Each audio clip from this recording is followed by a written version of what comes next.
इतवार को एक खबर सुर्खियों में रही जिसमें यह दिखाया गया कि बिलासपुर के प्रताप चौक पर एक नौजवान सरेआम चाकू दिखाकर नाचता रहा।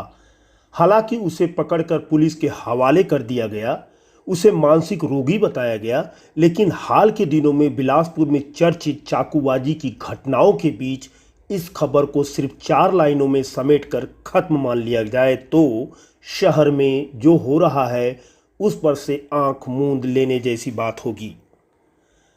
अलबत्ता लगता यह है कि उस नौजवान ने सरेआम चाकू लहराकर नाचते नाचते जाने अनजाने एक तरह से बिलासपुर में इन दिनों चाकूबाजी को लेकर चल रही चर्चाओं के बीच और कई सवाल भी लहरा दिए हैं, जिसमें चाकूबाजी की घटनाओं, अपराधियों के हौसले, पुलिस की कार्रवाई, सब कुछ समेटकर देखा जा सकता है। और उस नौजवान की तस्वीर ने इस ओर भी इशारा किया है कि शहर में घट रही वारदातों के मद्देनज़र पिछली और मौजूदा सरकार के बीच फर्क का एहसास क्यों हो रहा है। इस लिहाज से अब यह सोचने का भी वक्त है कि आखिर वारदातों में बढ़ोतरी के पीछे का सच क्या है। क्या इसके साथ ड्रग्स का कोई कनेक्शन है और क्या मामूली घटनाओं को बढ़ा चढ़ाकर पेश किया जा रहा है। अपना बिलासपुर शहर अभी ही नहीं, अविभाजित मध्य प्रदेश के जमाने से ही शांति का टापू माना जाता रहा है। लोग इस शहर के मीठे पानी के साथ ही यहाँ के अमन चैन पर भी नाज करते रहे। यही वजह है कि बाहर से आने वाले लोगों को भी रहने बसने के लिए बिलासपुर शहर पसंद आता रहा। आज के दौर में जब बहुत कुछ बदल रहा है तब भी बिलासपुर की यह पहचान बनी हुई है। यही वजह है कि इस पहचान पर थोड़ी सी भी दाग नजर आने पर शहरवासी बेचैन होने लगते हैं। हाल के दिनों में शहर में हुई चाकूबाजी की घटनाओं ने भी लोगों को बेचैन किया है। पिछले कुछ दिनों के भीतर शहर की इन घटनाओं ने जिस तरह मीडिया में जगह बनाई उसे सभी देख रहे हैं।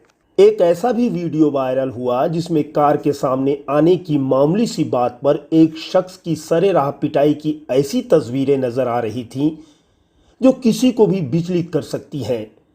इस तस्वीर में पत्नी और जवान बेटी के सामने ही एक शख्स की बेरहमी सी पिटाई साफ नजर आ रही है।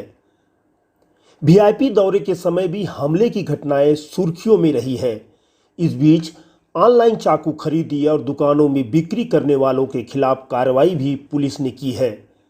रिकॉर्ड में देखा जा सकता है कि पिछले कुछ दिनों में कितने मामले दर्ज हुए हैं और कितने लोगों के खिलाफ कार्रवाई की गई है। चाकूबाजी और जुर्म जराइम में बढ़ोतरी को लेकर सियासत भी हुई। हाल की घटनाओं को सामने रखकर यह बताने का भी मौका मिला कि पिछली और मौजूदा सरकार में फर्क कैसा है।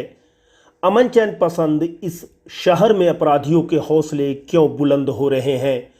जो लोग लंबे समय से दुबके हुए थे वे फिर कहां से आ गए। सिस्टम का वह इकबाल क्यों नजर नहीं आ रहा है जिसे देखकर अपराधियों के हौसले पस्त होते हैं। इन तमाम बातों में वजन भी है और रोज रोज इस तरह की खबरें भी शहर के लोगों के सामने से गुजर रही हैं। लेकिन पुलिस सूत्र मानते हैं कि वारदातों में बहुत अधिक बढ़ोतरी नहीं हुई है। क्राइम का ग्राफ बढ़ने के पीछे कई वजह भी हैं। आबादी बढ़ रही है, लोग शहर की तरफ आ रहे हैं, समाज में हो रहे बदलाव का भी असर पड़ रहा है। पुलिस प्रतिबंधात्मक कार्रवाई लगातार कर रही है। चाकूबाजी के मामलों में भी पुलिस ने तुरंत एक्शन लिया है। फिर भी अगर इस तरह के अपराध चर्चा में है, इसका मतलब है कि जड़ को पकड़ने के लिए भी चौतरफा उपाय करने की ज़रूरत है। मसलन शहर के किशोर और नौजवानों के बीच ड्रग्स और नशाखोरी को भी एक बड़ी वजह के रूप में देखा जा सकता है।